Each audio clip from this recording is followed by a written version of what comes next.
عليكم، معاكم اشرف زكريا. النهارده طبعا فيديو جديد مع زياد حسام، واكيد كلكم عارفين زياد طبعا.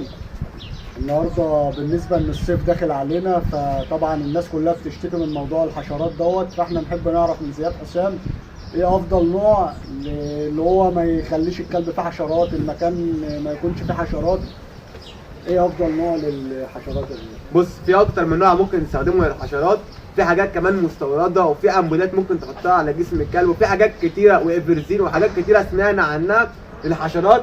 وناس تقول لك حط على الكلب دايزانور، وناس تقول لك حط مش عارف ايه. كل حد عنده فكره، كل واحد ماشي بمبدا ليه، تمام. بس اللي انا جربته وجايب معانا نتائج كويسه الفتره الاخيره هو السفين. دي العبوات مخففه انا بعملها، يمكن تكون ناس كتيره شافتها على التيك توك. يعني عندي مثلا اكتر من فيديو جايب مثلا مليون ومش عارف 800,000 وكده عن السفين بس، تمام، للحشرات. والنتائج كمان بتاعتها نزلتها عندي في حلقات مخصوص.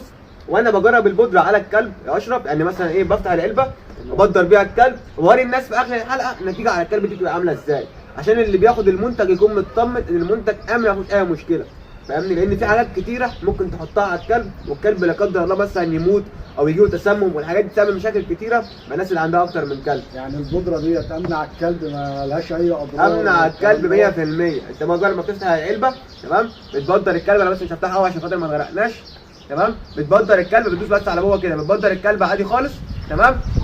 وبتسيبها على الكلب 24 ساعه. بتسيبها على الكلب 24 ساعه.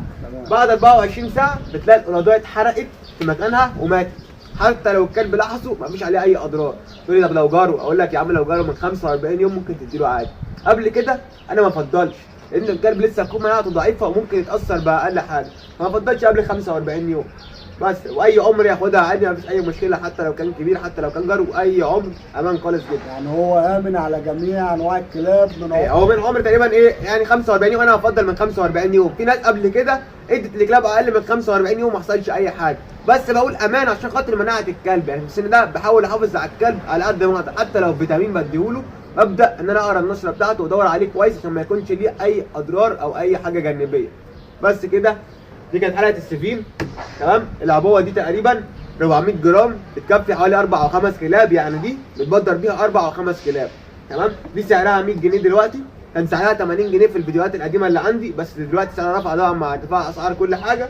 سعرها 100 جنيه مش اكتر من كده.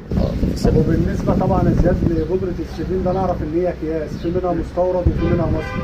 انا اعرف دي نوعها ايه ازاي؟ في كمان الوان، كمان في اكياس وفي الوان. تمام. في ناس كمان بتبيع السفين بالكيلو، بس اقل حاجه دلوقتي هو اصلا مش حاجه اسمها سفين بالكيلو عشان الناس تبقى عارفه. يعني ما حدش يضحك عليك ويقول لك السفين دي بالكيلو، او اعرف الكيس منين المصري والكيس منين المستورد، الكيس منين مضروب او مش مضروب. واصلا استخدامها الاساسي السفين دي كان زراعي، تحطها على محصول البطاطس والمحاصيل اللي بتتزرع في الارض عشان ما يجيش عليها اي حشرات او ما فيش اي دود يخش للمحصول نفسه، في نفس الوقت يبقى امان على الاكل. ده اصلا استخدامها اساسي زراعي. والكيس نفسه الخام بيكون كيس مثلا لونه ازرق كده، ده الخام الاصلي، بيكون نص كيلو مش اكتر من كده، نص كيلو 500 جرام بس مش اكتر من كده. الكيس دلوقتي يعدي 600 و 700 جنيه. الكيس نفسه مكلف جدا، بس الكيس ده مش بيستخدم خام. يعني انت حتى لو تجيبه من اي حته او من اي حد، ما تستخدمش الكيس خام لانه خطر. احنا بنستخدمه بنخففه. العلبه دي مثلا ممكن تاخد لها مثلا 50 او اقصى حاجه 70 جرام سفين، مش اكتر من كده، على 400 جرام مثلا. ان هو ده ماده خام، بتخففه على الازايز دي كده تستعمله على طول، تمام. دوت النوع اللي انا بجيبه من حد موثوق فيه.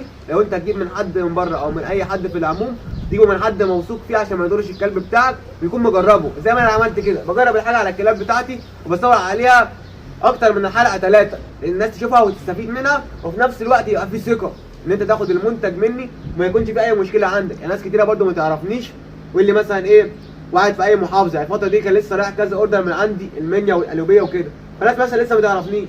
انا شرط الشحن عندي ان انت تدفع حق العبوه مثلا فودافون كاش، وتجيلك لحد المكان بتاعك، مش حاسب شركه الشحن. فناس كتيره مثلا ما تكونش واثقه في الموضوع ده. انا بعمل اكتر من حلقه بحيث الناس تكون واثقه في الموضوع، يقدر ياخد. ونزلت كمان الناس رد فعلها بعد ما جربت. انا بحب اتابع مع الناس. لو اشرف مثلا اخذ مني علبه او علبتين، استنى اشرف يجربهم ويقول لي رايه فيهم. وممكن كمان يصور لي فيديو صغير يقول لي الكلب كان كده، الكلب بقى كده، ايه اللي حصل للحشرات، اعمل ايه في المكان كده. كلنا بنفيد بعض مش اكتر. يعني ما حدش يكون عنده المعلومه ويخبيها، كلنا نفيد بعض. احنا جايين عشان نفيد بعض والله، مش اكتر من كده. وبكده تكون انتهت حلقتنا النهارده عن بودره السفين.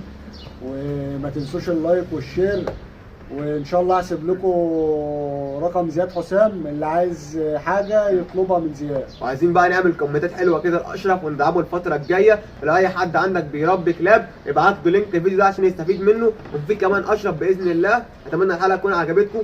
كان معاكم زياد حسام واشرف، مع السلامه. سلام عليكم.